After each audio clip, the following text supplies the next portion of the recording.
Well, once again, we're going to be joined by Dr. Raymond Peat and have his wealth of experience on the matter.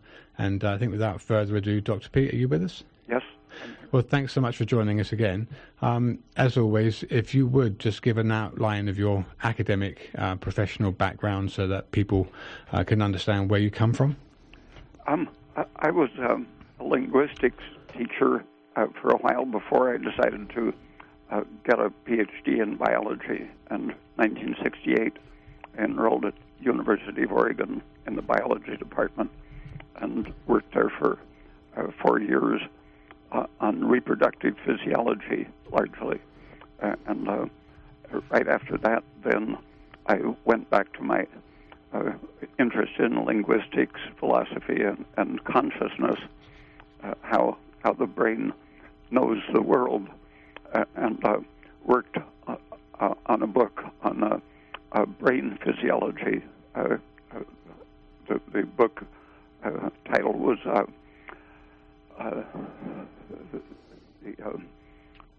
what was it? I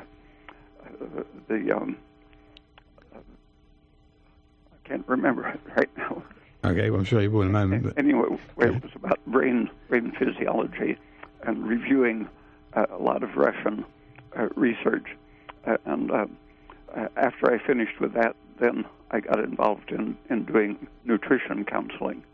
So there has been a lot of interest in neurological, psychological effects of hormones and nutrition. Yeah. Okay. I think in that the very pertinent application on a one-to-one basis in terms of counseling people and seeing people where they are when they first visit you, and then taking advice and recommendations and suggestions of how better to change your lifestyle. Probably nothing more evidence-based than that. And it leads me on to the evidence-based medicine. I know that is a phrase that's been around now for some time, and I think is touted as a secure, if you like, a secure rationale for what it is they're trying to tell you or sell you. But as we've mentioned before, in medicine and in trials, I know it sounds very glib, but I think it's just the way it is. You know, big corporate interests have a lot to lose in getting things out of their control, and steering medicine is extremely important in terms of the ideology behind it. So for evidence-based medicine, it depends entirely on a reliable base of evidence, and this is the studies that are done. And if the evidence base is tampered with and or paid for, then evidence-based medicine as a science is pretty useless. We have things like financial conflicts of interests, and then actually selling the science as a marketing initiative in terms of the outreach, in terms of meeting and capturing an audience. And then the ideology behind it. I know that you've talked many times about the ideology and the ideological drive behind things, whether it's politics or whether indeed it is science and medicine's, it's the revelation of medicine. And I know you've mentioned in the past here, and I know you don't really have too much stock in it because you've provided other evidence to support the contrary thinking, but receptor-based medicine, and then there's the whole cancer, targeted gene cancer approach.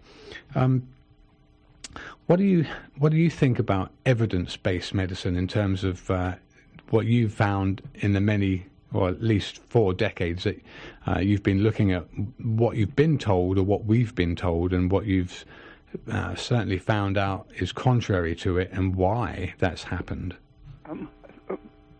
A few hundred years ago, when there was an established religion, it determined what people could believe philosophically.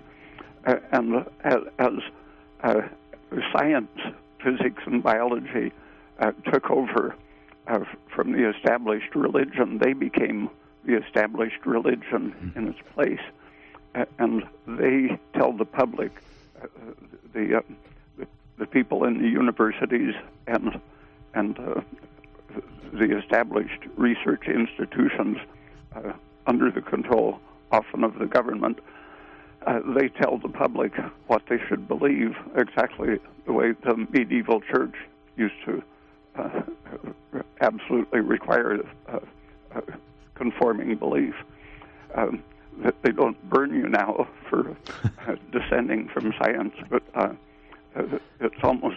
Metaphorically, they might. Yeah, they kick you out of universities and any good social position if you really dissent. The authoritarian aspect of medicine peaked when this idea of evidence-based medicine based on these big multi-million-dollar multi-year studies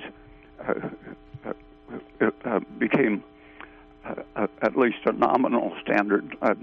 Most of what doctors do has nothing to do with that, but it's a way of enforcing certain practices and kicking out of medicine the doctors who don't want to conform to those big practices.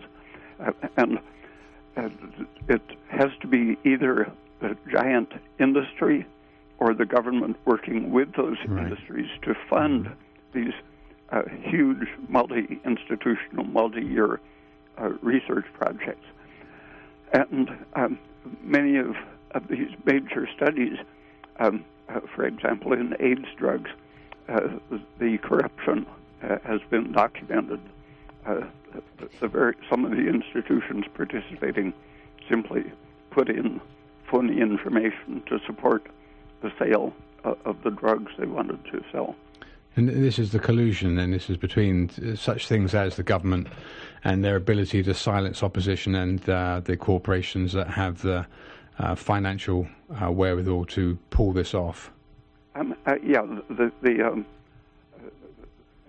In many ways, the institutions have controlled the governments and the universities, and that there's a long tradition of that.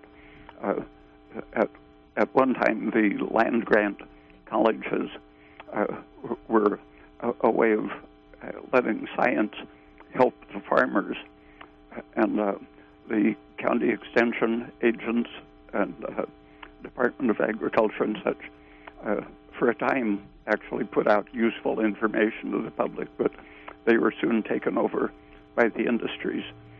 And now, for example, over at Oregon State University, which was land-grant university, the insecticide and herbicide companies and the radiation industry really set the tone for what they're doing over there.